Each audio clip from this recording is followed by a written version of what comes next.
Good evening, YouTube.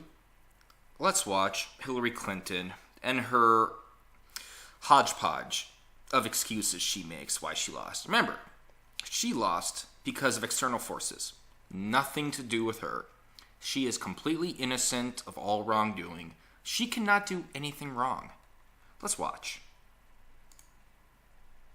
Studies show, here I go again, talking about research, evidence, and facts.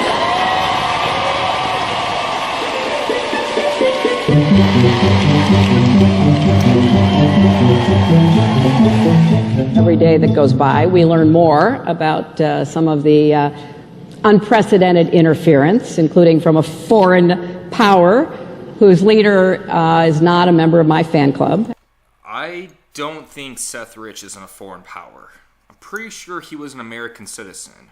He was actually a hero for exposing the corruption of the DNC, exposing the corruption of the Clintons, exposing how they, the DNC, Debbie Wasserman Schultz, and others, colluded against Bernie Sanders, who should have been the Democratic nominee. Now, I'm not really a fan of Bernie Sanders, but he should have won. He got screwed over. It should have been Trump versus Bernie for the election.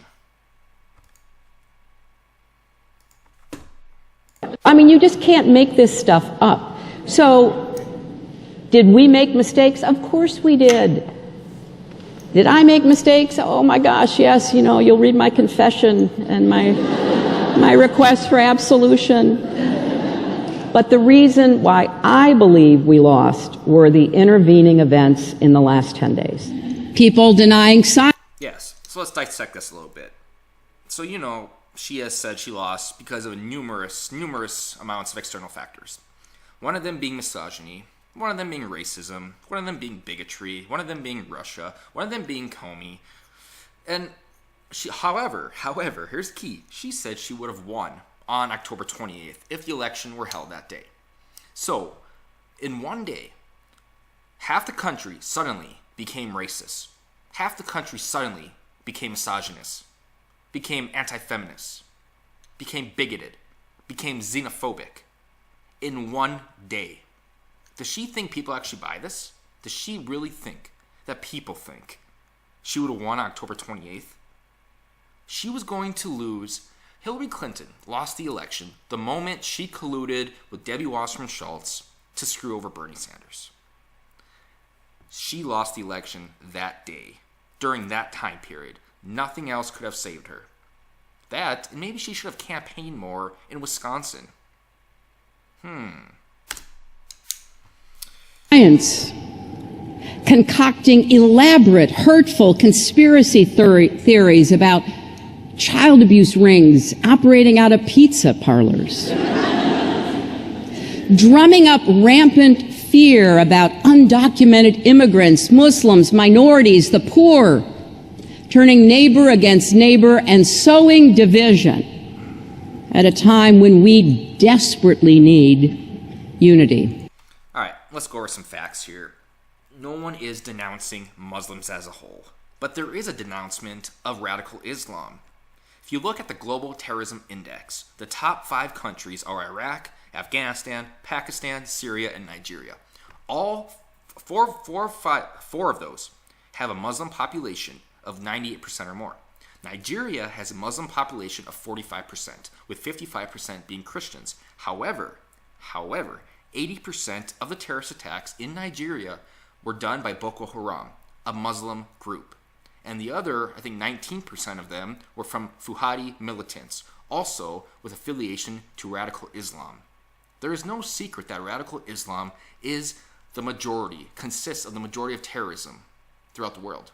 It's not bigoted, not xenophobic to point out facts. This is the Global Terrorism Index, a scale that delineates what countries consist of the most terrorism. They're all Muslims.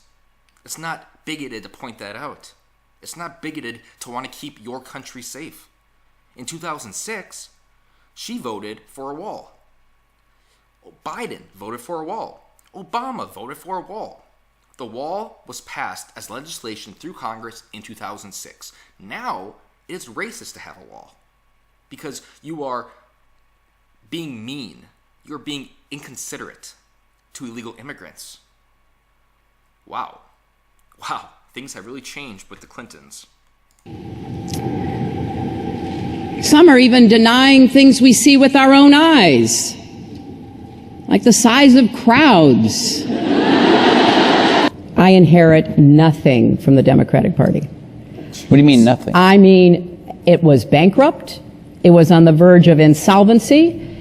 Its data was mediocre to poor, non-existent, wrong.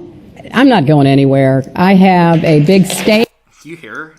Now she's blaming the DNC, that the DNC didn't work with her enough to win. She had nothing that the DNC could give her. The DNC had nothing to help her win the election.